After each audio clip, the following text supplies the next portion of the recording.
Video देखें फिर बात करते हैं। पैसा दो और अपनी बेटी की नौकरी पक्की करवा लो। आजकल तो भाई यही असूल चल रहा है।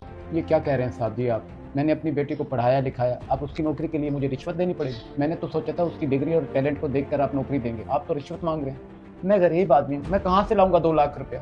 ओहो लोधी साहब, ये तो आपके साथ मेरा ताल्लुक है तो इसीलिए 2 लाख रुपए मांग रहा हूँ, वरना जो सीट आप अपनी बेटी के लिए कह रहे हैं ना वो 4 लाख की है। आजकल तो भाई पैसे का दौर है, पैसे दो और नौकरियां लगवाओ। जबरदस्ती पैसे देते हैं कि हमें नौकरी दें, हमें नौकरी दें। अगर आपको नौकरी चाहिए तो जाइए और पैसों का बंदोबस्त करिए।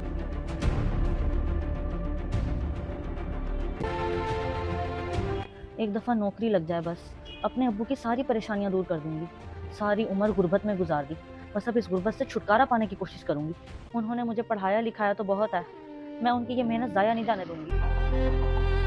क्या हुआ अब्बू जी, बड़े उदास हो के आके बैठे हैं? क्या साहब जी ने नौकरी देने से मना कर दिया है? हाँ बेटा, ये डिग्रियाँ किसी काम की नहीं है, हमें 2 लाख रुपए का इंतजाम करना पड़ेगा, तब जाकर तुम्हारी नौकरी लगेगी। मतलब आजकल के दौर में पढ़ाई तालीम और डिग्रियों की कोई वैल्यू नहीं है, वैल्यू है तो सिर्फ पैसे की।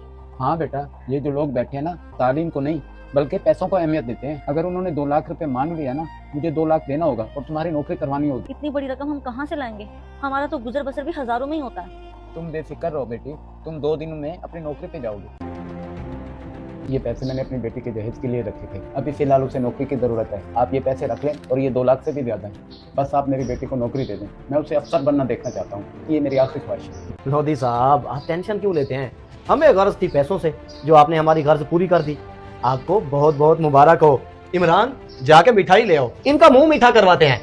रुको, क्योंकि इनकी बेटी की नौकरी नहीं लगी। ये क्या कह रहे हैं साहब जी आप? आपने 2 लाख मांगा, मैंने 2 लाख से भी ऊपर दिए और अब आप कह रहे हैं नौकरी नहीं लगती। नौकरी दे दें। तुम जैसे लोगों ने ना हम जैसे अफसरों को खराब किया हुआ है। मैं तुम्हें 2 लाख की बजाय 4 लाख का भी कहता ना, तब भी तुम 4 लाख रुपए लेकर आते। मैं बस यही देखना चाहता था, अगर तुम्हारा कोई भाई, रिश्तेदार, अजीजो अकारब में से कोई भी बीमार होता, बीमारी में तड़प रहा होता, मौत के करीब होता ना, तब भी तुम जैसे लोगों की जेब में से 1 रुपया भी ना निकलता। और अपनी बेटी की नौकरी के लिए 2 लाख से भी ज्यादा की रिश्वत दे दी। वाह भाई वाह, क्या बात है। अगर तुम्हारे जैसे लोग इस दुनिया में हो तो ये रिश्वत तो आम हो जाएगी ना, कोई किसी की कदर ही नहीं पहचान पाएगा। लोधी साहब, मैंने आपको कहा था कि 2 लाख रुपए मुझे रिश्वत दें। अगर आप ये इन पैसों की बजाय खाली हाथ दोबारा आ जाते ना मेरे पास, तो मैं आपकी बेटी को नौकरी जरूर दे देता। लेकिन आई एम सॉरी, अब कोई नौकरी नहीं है, आप जा सकते हैं, ये लें। और हाँ लोधी साहब, एक मेरी बात हमेशा याद रखना, कोई भी इंसान लालची या रिश्वतखोर नहीं होता, किसी के दिल में अल्लाह का खौफ भी होता है। जाए, इन जैसे लोगों ने समाज को खराब किया हुआ और बाद में हर एक को कहते फिर रहे होते हैं कि जहां भी जाओ रिश्वत के बगैर काम ही नहीं होता। इस वीडियो को देखकर आपकी क्या राय है? कमेंट्स बॉक्स में मुझे बताएं।